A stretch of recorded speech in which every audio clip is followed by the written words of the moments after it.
apa yang terjadi akhir-akhir ini. Yang pertama, 2 hari yang lalu sekitar jam 12 malam saya mendapatkan pengaduan dari salah seorang pengasuh pesantren yang didatangi aparat untuk semua santrinya dilakukan rapid test, rapid test atau swab ya, pokoknya dilakukan cek kesehatan jam 12 malam pakai seragam tertentu, tapi bukan seragam kesehatan, dan kalau toh kesehatan saya yakin tidak jam 12 malam. Tanya kepada saya bagaimana, tolak dengan tegas, tolak. Ada surat perintahnya, kalau ada surat perintahnya nanti yang kita protes yang memberi surat perintah. Tidak mungkin pejabat negara menugasi aparatnya jam 12 malam. Oke, ditolak. Memang ya kasihan juga pengasuh ini, karena bagaimanapun sendirian.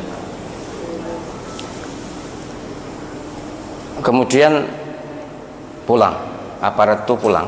Entahlah aparat apa, saya juga tidak tahu ya, dan saya tidak perlu tahu daripada membuka musuh. Kemudian 1 jam atau setengah jam berikutnya datang mereka yang berseragam aparat keamanan. Ya, kalau seragamnya sih Satpol PP dan polisi, tapi saya tidak yakin itu Satpol PP beneran atau polisi beneran, tapi seragamnya katanya itu. Difoto kok, difoto diberikan saya. Minta agar santrinya didata, minta data santri dan para ustadz. Saya lebih geram ya. Saya lebih geram karena saya ingat apa yang terjadi pada tahun 64 yang lalu. Ingat betul betapa ayah saya digerebek jam 10 malam. Sudah pernah saya ceritakan di sini. Minta daftar nama ustadz dan santri. Saya bilang tolak, jangan berikan. Marah-marah. Sudah, kalau marah-marah biar marah, biar pokoknya jangan sampai diberikan. Baik, sampai di situ memang masih ada sambungan dialognya dengan saya, masih ada, tapi intinya itu. Melalui YouTube ini kepada semua pengasuh pesantren di seluruh Indonesia, saya sebagai sekretaris pembina YP3I, Yayasan Penguatan Peran Pesantren seluruh Indonesia, saya serukan kepada seluruh pesantren di seluruh Indonesia, para pengasuhnya, tolong waspada, sejarah akan berulang. Ini yang terjadi pada tahun 64 yang lalu. Saya masih kecil, tapi saya sudah beneh lah, sudah beneh, umur 10 tahun kok. Katanya ayah saya tahun 48 juga terjadi seperti itu. Bahkan kalau penjenengan membaca buku Banjir Darah akan bisa membaca betapa luar biasanya. Tidak terima gitu, tidak hanya minta ngetes atau minta daftar, datang membawa pedang, membawa celurit, langsung mengambil. Saya tidak menuduh siapapun, tapi saya serukan, ayo kita hadapi bersama, jangan gentar. Umat Islam kalau kompak, kalau bersatu, Allah SWT pasti memberikan pertolongan. Iyalah, silakan baca Al-Quran surah Al-Anfal itu. Mengapa Nabi Muhammad SAW dan para sahabatnya itu kuat? Karena kompak, karena bersatu. Ini jangan mau digoyah-goyah. Jadi jangan mau panjenengan semua pengasuh pesantren di seluruh Indonesia, kalau ada gerombolan orang atau sekelompok orang mau ngetes, kalaupun ada, lihat dulu ada surat perintah atau surat tugas atau tidak, pejabatnya jelas siapa, harus jelas, dan jamnya bukan tengah malam. Walaupun yang memberi surat siapapun pejabat tertinggi di negeri ini sekalipun, kalau jam 12 malam jangan terima, pasti ada apa-apa. Nek tuh meriksa kesehatan, meriksa jam 12 bengi, jam 12 malam itu untuk apa? Kenapa? Ada apa kalau siang?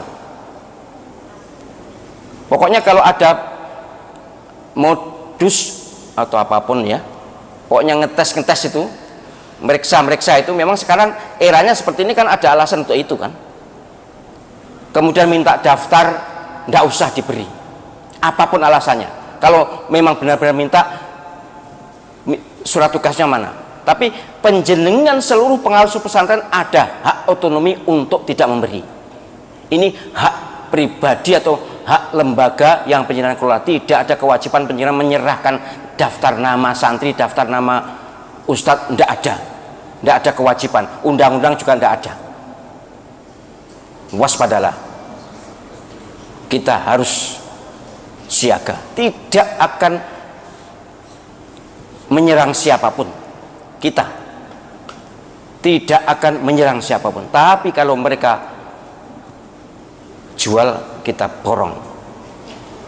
Kalau mereka datang, tergantung apa maunya. Kalau datang baik-baik, ya kita terima baik-baik. Tapi kalau datang ada hal-hal yang mencurigakan, sejarah akan berulang.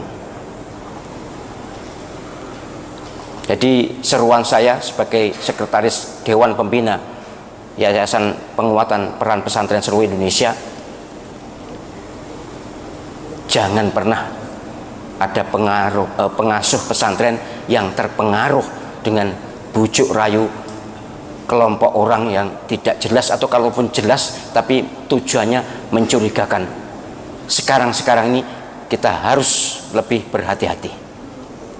Ini terjadi, benar terjadi, bukan khayalan, benar terjadi. Saya ada fotonya. Nggak boleh malam-malam mendatangi pesantren untuk melakukan, ini bunyinya swab gratis katanya. Swab gratis, swab itu mahal kok, gratis teko bengi-bengi loh. Masuk penyenar terus percaya, wah mumpung gratis, masuk ngono tuh. Jangan. Walaupun gratis tapi enggak. Kita enggak ada perlunya untuk swab. Enggak ada perlunya untuk tes apapun. Penjenengan yang penting menjaga kesehatan, hidup sehat dan bersih, protokol kesehatan dipatuhi, zikir istiqomah, sudah. Wong ndak ono apa-apa kok tiba-tiba seperti itu.